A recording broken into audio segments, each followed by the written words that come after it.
جو ہمارا ماحول اور معاشرے کے اندر جو بگاڑ ہوتا جا رہا ہے، ہم میں سے کسی سے بھی نظروں سے اوجھل نہیں ہے۔ سارے لوگ دیکھتے ہیں اور سارے لوگ اپنی نگاہوں سے دیکھتے ہوئے دوسرے تو کیا اپنے گھر کی حفاظت بھی ہم نہیں کر پا رہے۔ غور کیجئے تنہائی میں اور سوچئے، اللہ کے پیارے حبیب جناب محمد رسول اللہ صلی اللہ علیہ وسلم نے ایک موقع پر ارشاد فرمایا، آج ہم لوگ جو یہ کماتے ہیں، نماز کو چھوڑ کر زکوٰۃ کی ادائیگی نہیں کرتے، روزے سے دور ہو کر کے حج فرض ہونے کے بعد بھی ادائیگی نہیں کرتے، حلال راستے سے پیسہ آ رہا ہے یا حرام راستے سے آ رہا ہے، کچھ بھی نہیں دیکھا، آنکھ بند کر کے بس پیسہ آنا چاہیے، دولت اکٹھا ہونا چاہیے۔ آج ساری چیزوں کو گوا کر کے، اپنا دین دھرم سب کچھ کو برباد کر کے انسان روپیہ پیسہ کماتا ہے، حاصل کرتا ہے، کیوں؟ تاکہ اپنے بیوی بچوں کی ضرورت پوری کر سکے، اپنے بیوی بچوں کو خوش کر سکے، اپنے بیوی بچوں کے حقوق کی ادائیگی کر سکے۔ حدیث کے اندر لکھا ہوا ہے، اللہ کے پیارے حبیب صلی اللہ علیہ وسلم نے فرمایا کہ کل قیامت کے دن ایک عورت اپنے ساتھ 4 مردوں کو جہنم میں لے کر جائے گی۔ ایک عورت اپنے ساتھ 4 مردوں کو جہنم میں لے کر کے جائے گی۔ سب سے پہلے کل قیامت کے دن جب حساب و کتاب ہوگا، جب کسی عورت کے متعلق اس کے گناہ کے اسباب جوڑ دیے جائیں گے اور جہنم کا فیصلہ ہوگا، تو وہ عورت کہے گی کہ الہ العالمین، اس گناہ کے اندر میں اکیلی نہیں ہوں، بلکہ اس گناہ کے اندر شریک ہے میرا باپ،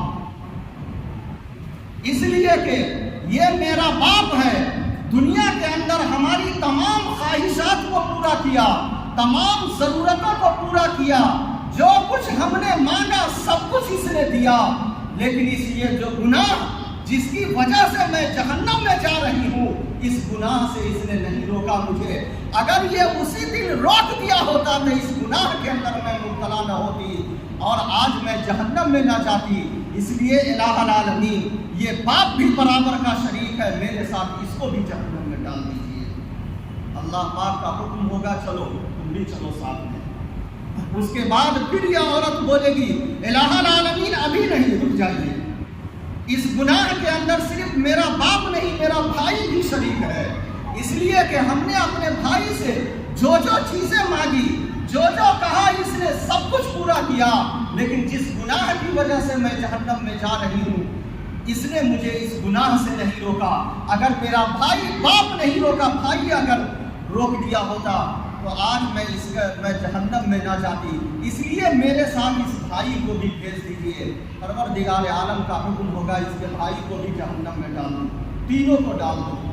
پھر وہ عورت کہے گی، ابھی نہیں، میرا شوہر بھی اس میں شریک ہے، شادی ہوئی، باپ نے اپنا بوجھ ڈال دیا، میں شوہر کے گھر پہنچی، وہاں جانے کے بعد بھی میں یہ سب گناہ کرتی رہی، میرے شوہر نے روکا ٹوکا نہیں اور مجھے صحیح باتیں نہیں بتلائی، دین اور شریعت کی باتیں نہیں بتلائی۔ اگر بتلائی ہوتی تو آج میں جہنم کے مستحق نہیں ہوتی۔ اس لیے اس گناہ کے اندر میرا شوہر بھی شریک ہے، آپ اسے بھی ساتھ میں کر دیجیے۔ اللہ پاک کا حکم ہوگا کہ اس کے شوہر کو بھی ڈال دو۔ پھر اس کے بعد وہ عورت کہے گی، نہیں، ابھی ایک آدمی اور بھی باقی ہے، وہ ہے میرا بیٹا۔ میرا بیٹا، ہم نے بچپن سے لے کر کے جوانی تک اس کی خدمت کی، اس کی تمام ضروریات کا خیال رکھا، سب کچھ کیا، لیکن اس نے کبھی گناہ سے نہیں روکا، اس لیے اس کو بھی میرے ساتھ ڈال دیجئے۔ اللہ کے پیارے حبیب صلی اللہ علیہ وسلم نے فرمایا کہ پروردگار عالم کا حکم ہوگا اور یہ ایک عورت 4 مردوں کو اپنے ساتھ جہنم میں لے کر کے داخل ہوگی۔ ذرا غور کیجئے، جس اپنی اولاد کے لیے، بیوی بچوں کے لیے، بیٹیوں کے لیے آج ہم لوگ راتوں دن برباد کر دیتے ہیں، اس کی ساری ضروریات کو پوری کرتے ہیں، تمام خواہشات کو پوری کرتے ہیں، اور کل قیامت کے دن اب وہی عورتیں، وہی بیٹیاں، وہی بہو، وہی بیوی وہی ماں وہی سب ہمیں لے کر کے جہنم میں جائے گی. آخر کیوں؟ ہم لوگ کس غفلت میں پڑے ہوئے ہیں؟ آنکھوں پر کس چیز کا پردہ ڈلا ہوا ہے؟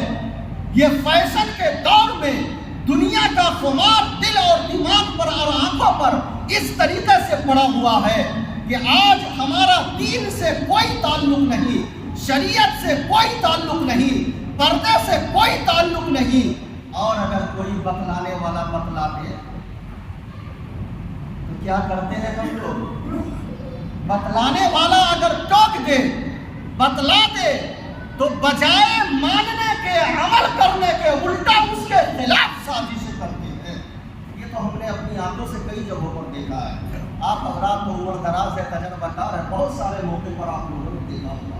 یہ تو ہم نے دیکھا ہے کہ اگر شریعت کی بات کوئی صحیح طور پر بتلا دے، اگر شریعت کا مسئلہ کوئی بتلا دے جو اپنے من کے خلاف ہو، اپنے جذبات کے خلاف اگر ہو، تو لوگ اسی کے خلاف جو ہے کھڑے ہو جاتے ہیں. اور یہ قوم اتنی مردہ دل ہے کہ اگر ایک دو آدمی کسی عالم کے خلاف اگر کھڑا ہوتا ہے، اہل علم کے خلاف کھڑا ہوتا ہے، تو سچائی کو جانے بنا دسیوں آدمی جو غلطی پر ہوتا ہے اس کا ساتھ کو دیتے ہیں. شرم کی بات ہے. اللہ کے بندوں، ایک دن مرنا ہے. مرنے کے بعد اللہ کے سامنے جب حاضر ہوگے، پروردگار عالم جب پوچھے گا کیا جواب دو گے؟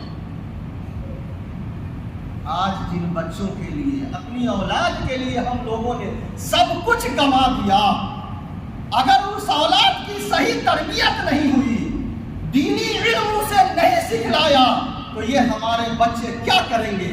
اس کو صحیح راستہ معلوم نہیں، دین کا طریقہ معلوم نہیں، کھانے کا طریقہ معلوم نہیں، سونے کا طریقہ معلوم نہیں، بڑے چھوٹے کے ادب لحاظ کا طریقہ معلوم نہیں، نماز پڑھنے کا طریقہ معلوم نہیں، گناہ سے بچنے کا طریقہ معلوم نہیں. تو یاد رکھ لیجئے، یہی اولاد جس کے لیے ہم نے اپنے دین کو برباد کیا، دنیا کو برباد کیا، اپنی عزت تک کو نیلام کر دیا، حرام خوری پر ہم اتر آئے، یہی اولاد کل قیامت کے دن اللہ کے سامنے ہمارا دامن تھام کر کے کھڑی ہو جائے گی اور کہے گی الہ العالمین میری بربادی کا ذریعہ یہی ہے میرا باپ. کیا حشر ہوگا اس وقت؟ غور کرنے کی ضرورت ہے، سوچنے کی ضرورت ہے. آج ہمارے گھروں کے اندر جب سے یہ بے حیائی، بے شرمی داخل ہو گئی، ہم نے اپنی عورتوں کو نعوذ باللہ ننگا کر دیا فیشن کے چکر میں. نتیجہ یہ ہوا کہ آج گھر سے بھی دین ختم ہو گیا، نمازیں ختم ہو گئی، نمازی کا ختم ہو گئے، قرآن کی تلاوت سال ہر سال گزر جاتی ہے، قرآن کی ایک آیت کی تلاوت تک گھر کے اندر نہیں ہو رہا. اور یہ تمام بے حیائی اور بے شرمی کا اصل اڈا اور مرد و عورت کا ایک ساتھ ملنا جلنا، محرم اور غیر محرم کے درمیان کوئی فرق نہ ہونا ہے. اللہ کے پیارے حبیب صلی اللہ علیہ وسلم نے ایک موقع پر فرمایا کہ دیوس جنت میں نہیں جائے گا، جہنم میں جائے گا. دیوس. صحابہ کرام نے پوچھا کہ یا رسول اللہ صلی اللہ علیہ وسلم، دیوس کون لوگ ہیں؟ کون لوگ ہیں؟ اللہ کے پیارے حبیب صلی اللہ علیہ وسلم نے فرمایا کہ میری امت میں دیوس وہ لوگ ہیں کہ گھر کا گارجین ہے، ذمہ دار ہے، اور اس کو یہ بھی پتہ نہ ہو کہ اس کے گھر کے اندر کون آ رہا ہے، کون جا رہا ہے.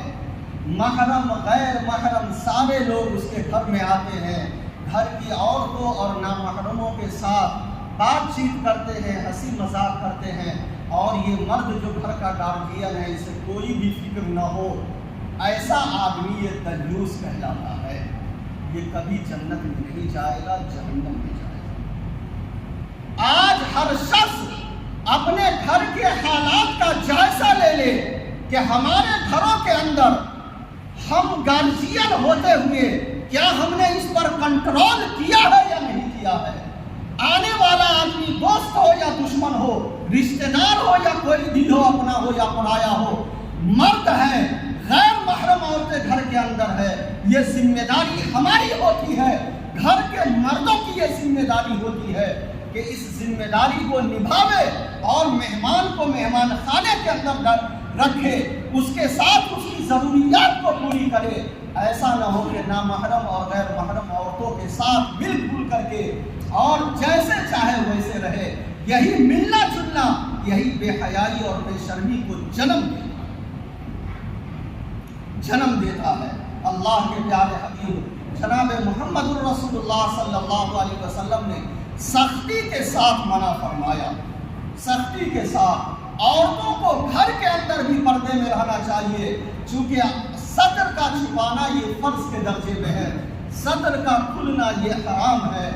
مردوں کا صدر ناف سے لے کر گھٹنے تک ہے، یعنی دھوری اور نابی کا جو حصہ کہلاتا ہے یہاں سے لے کر گھٹنے اور ٹھہنا کے نیچے تک ہے۔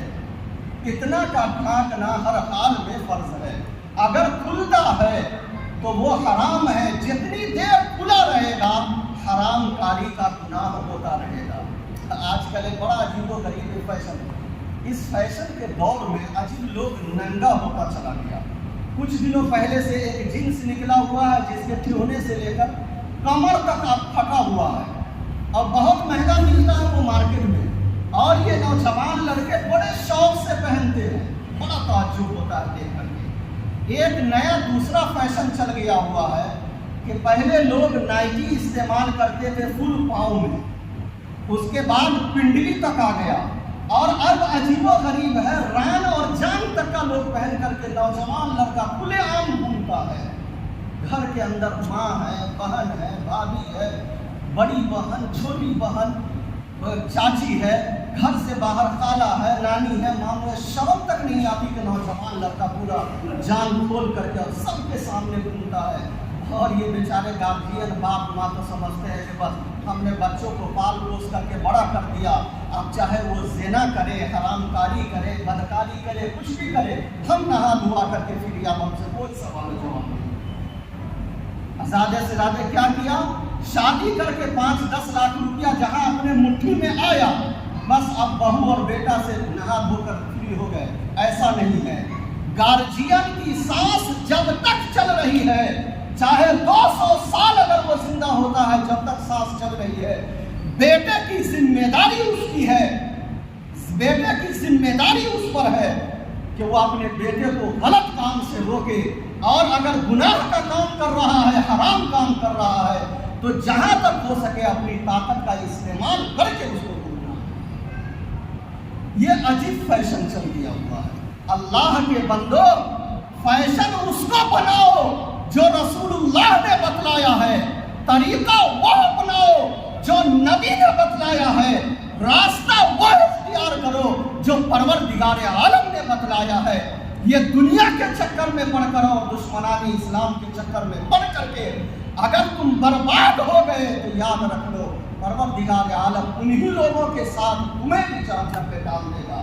من تشبہ بقوم فہو منہم، اللہ کے پیارے حبیب صلی اللہ علیہ وسلم نے فرمایا کہ جو آدمی اس دنیا کے اندر جس قوم کے جیسا طریقہ اختیار کرے گا، جس قوم کے راستے پر چلے گا، جس قوم کا رویہ اختیار کرے گا، اللہ پاک اسی قوم کے ساتھ ان لوگوں کو بھی جہنم میں ڈالے گا۔ نبی کی باتوں پر یقین نہیں ہے، اللہ کے پیارے حبیب صلی اللہ علیہ وسلم کی باتوں پر اعتماد نہیں، یا ہم لوگ یہ سمجھ بیٹھے ہیں کہ حدیث اپنی جگہ پر ہے، ہمیں جو من ہے وہ کرنا ہوگا وہ کریں گے، پھر بھی ہمارے لیے جنت کنفرم ہے۔ ایسا نہیں ہے، یاد رکھ لیجئے، تنہائی میں سوچئے، غور و فکر کیجئے، بے حیائی بے شرمی سے بچئے، اور بے حیائی بے شرمی سے بچنا ہی یہ ایمان کی علامت ہے۔ حیا ایمان کا ایک حصہ ہے، جب تک انسان کے اندر حیا نہیں ہوگی اس وقت تک انسان کا ایمان کامل نہیں ہو سکتا ہے۔